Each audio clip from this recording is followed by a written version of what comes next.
Welcome to my channel AKSC. We learn, we grow. Please subscribe to my channel and click the bell icon to get future notification. Don't forget to hit the like button.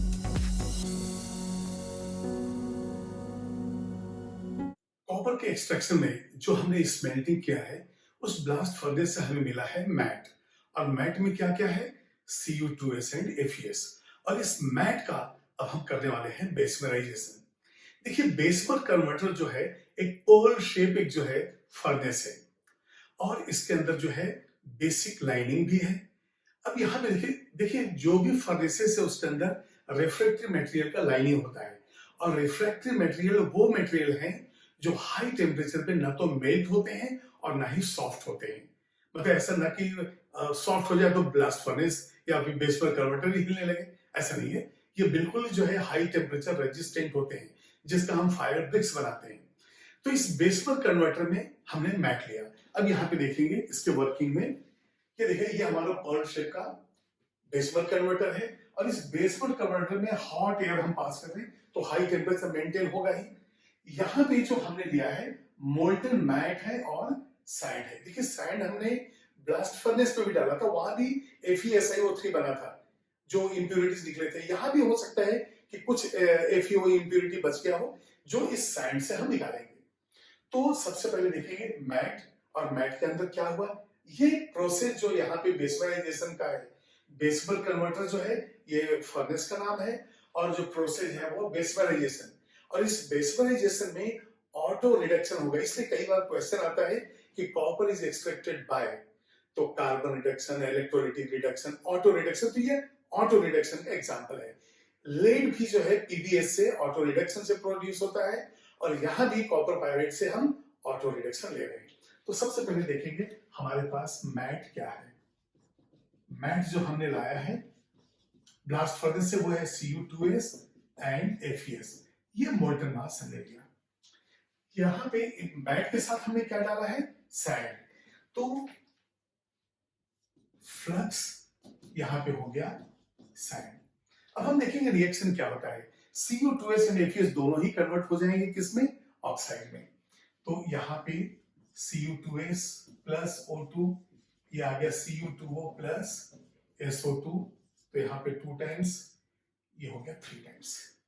ठीक है। अब यहाँ पे क्या है, ये जो Cu2O बना और ये जो FeS है, तो FeS का भी ऑक्साइड, ये ऑलरेडी ऑक्साइड बन चुका है।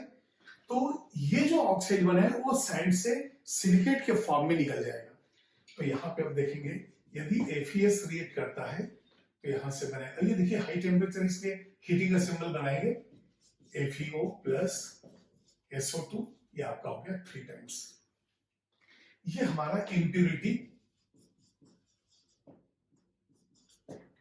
जो FeO वहां पे FeSiO3 दिया वो तो हम निकाल ही लिए, और जो थोड़ा बहुत बचा है वो अब यहाँ पे निकल जाएगा आयरन का इम्प्यूरिटी। तो ये हो जाएगा FeO प्लस यहाँ पे सैंड, सैंड जो है इसके अंदर SiO2 है, तो ये बनाएगा FeSiO3। ये है फेरस सिलिकेट जो स्लैग फॉर्म में है। इसको लिखेंगे हम, केमिकल नेम हो गया फेरस सिलिकेट, और ये वैरायटी ऑफ कंपाउंड क्या हो गया? स्लैग, क्योंकि इंप्यूरिटी प्लस फ्लक्स जो है स्लैग देगा। तो ये हो गया इंप्यूरिटी, क्योंकि कॉपर के स्ट्रक्चर आयरन का क्या नाम है, कोई काम नहीं, इसको निकालो, और ये हो जाएगा फ्लक्स, तो ये हो जाएगा आपका स्लैग। कॉपर तो अभी भी नहीं मिला है। तो अब ये देखिए जो हमारे पास Cu2s है और जो Cu2s थोड़ा सा Cu2 में कन्वर्ट हो गया, ये दोनों अब रिएक्ट करेंगे। और जब रिएक्ट करें तो देखिए रिडक्शन के लिए हमने कुछ बाहर से लिए नहीं। ये देखिए आप, यहाँ पे सैंड है, मोल्टन मैट है, कोई भी कोक या रिड्यूसिंग एजेंट हमने यूज नहीं किया है। तो Cu2s और इससे जो प्रोडक्ट बना Cu2O, जब ये आपस में रिएक्ट करके कॉपर देते हैं तो ये प्रोसेस हो जाएगा ऑटो रिडक्शन। तो यहाँ पे Cu2s जो बच गया है, Cu2s रिमेन्स, या फिर इसको ऐसे करते हैं Cu2s लेफ्ट, ऐसा लिखते हैं हम लोग। रिमेन तो है ये Cu2s left plus Cu2O produced due copper by, अब यहां पे हम इसको लिख देंगे बाय ऑटो रिडक्शन प्रोसेस। अब देखिए है तो बेसमराइजेशन ही, बेसमर कन्वर्टर के अंदर, लेकिन ये पर्टिकुलर स्टेप जो है जहां पे हम कह रहे हैं कि ऑटो रिडक्शन हो रहा है, उसका रिएक्शन ऐसा है Cu2s प्लस 2Cu2O, और ये 2 और ये 4 6 कॉपर मिल जाएगा हमें, और प्लस SO2। अब इस मोल्टन मास से जब SO2 निकलेगा और यहाँ पे आपको मोल्टन कॉपर है, तो SO2 निकलने की वजह से इसके अंदर जो है होल्स बन जाएंगे, ब्लिस्टर्स बन जाएंगे, और ये ब्लिस्टर्स जो है SO2 के निकलने की वजह से हुआ। जैसे आपने देखा है कि यदि उपमा बनाते हैं, हलवा बनाते हैं, सीरा बनाते हैं, तो मोल्टन मास में जब स्टीम निकलता है तो उसके ऊपर क्रैटर्स के जैसा ब्लिस्टर्स फॉर्म हो जाते हैं। ये ब्लिस्टर की वजह से ही हम इम्प्योर कॉपर को कहते हैं ब्लिस्टर कॉपर। तो इसका मतलब हो गया कि बेसमराइजेशन से ये जो कॉपर निकला, जिसमें SO2 गैस के निकलने की वजह से सरफेस इसका रफ हो गया।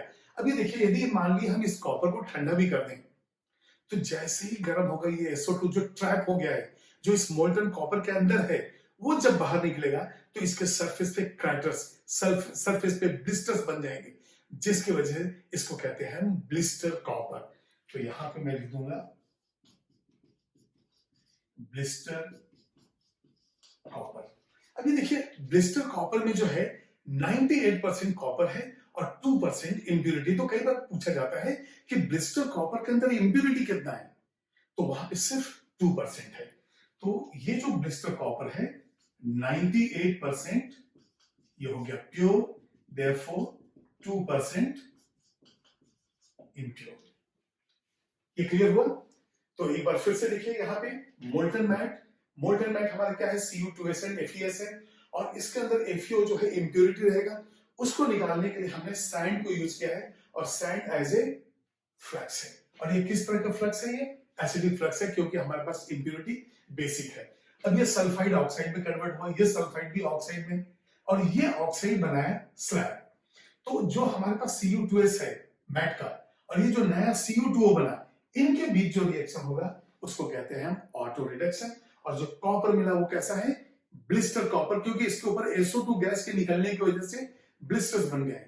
अब यदि मान लिया आपने इसके सरफेस को बिल्कुल स्मूथ कर भी दिया, बिल्कुल रगड़ के जो है रब करके आपने इसको स्मूथ कर दिया, लेकिन जैसे ही टेम्परेचर बढ़ेगा और इसके अंदर से SO2 आएगा बाहर, तो फिर से ब्लिस्टर्स बन जाएंगे। तो ये जो ब्लिस्टर कॉपर है इम्प्योर कॉपर है, ये 2% इंप्योरिटी है, और इस कॉपर के अंदर SO2 गैस ट्रैप है, जिसकी वजह से ब्लिस्टर्स बने हैं। तो परसेंटेज प्योरिटी ऑफ कॉपर कितना है? 98%, और 2% इंप्योरिटी है। अब ये जो इम्प्योर कॉपर है इसको हम रिफाइन करेंगे। तो अब आप नेक्स्ट वीडियो में देखिए कि कौन कौन से रिफाइनिंग प्रोसेस है, वहां पे हम पोलिंग लेंगे और इलेक्ट्रोलिटिक रिफाइनिंग लेंगे। तो प्लीज नोट डाउन। यस, आप लोग रेडी हैं क्वेश्चंस आंसर्स के लिए? चलिए, अभी मैंने 2 क्वेश्चन लिए हैं, एक जो है जेई एडवांस से लिया है और एक नीट से लिया है। अब ये जो है कॉपर के एक्सट्रैक्शन में आपने पहला जो वीडियो देखा है, जिसके अंदर इंट्रोडक्शन है और वहां पे जो है रोस्टिंग है, तो उससे रिलेटेड कुछ क्वेश्चंस जो है वो डिस्कस करना था, तो मैंने ये 2 क्वेश्चंस लिए हैं। पहले आप इन क्वेश्चंस को एक बार अच्छे से देख लीजिए। आप वीडियो को पॉज कीजिए और ये क्वेश्चन को अच्छे से देखिए। सिर्फ मैंने 2 क्वेश्चन दिए हैं, और जैसा कि मैंने आपको बताया कि जेई एडवांस का जब भी क्वेश्चन है और यदि मोर देन 1 करेक्ट आंसर है, तो मैं यहाँ पे स्टार मार्क डाल दूंगा। तो फर्स्ट क्वेश्चन जो है इसके अंदर 1 से ज्यादा करेक्ट आंसर है, ठीक है। और सेकंड क्वेश्चन जो है नीट 2013 का है, उसमें 1 करेक्ट आंसर है। तो चलिए आपका टाइम स्टार्ट होता है अब। यस, मेरे ख्याल से आपने वीडियो को पॉज करके क्वेश्चन देख लिया है। चलिए मैं रीड करता हूं पहला question. Extraction of copper from copper pirate, देखिए फार्मूला भी दे दिया क्वेश्चन में, इन्वॉल्व्स। अब ये कॉपर पायरेट से हम क्या करते हैं? पहले देखिए ग्राइंडिंग, क्रशिंग करके, हाइड्रोलिक वॉशिंग करके, इसके बाद हम फ्लोटेशन पे चले जाते हैं। तो देखते हैं crushing followed by concentration of the ore by flotation, मतलब ये तो सही हो गया।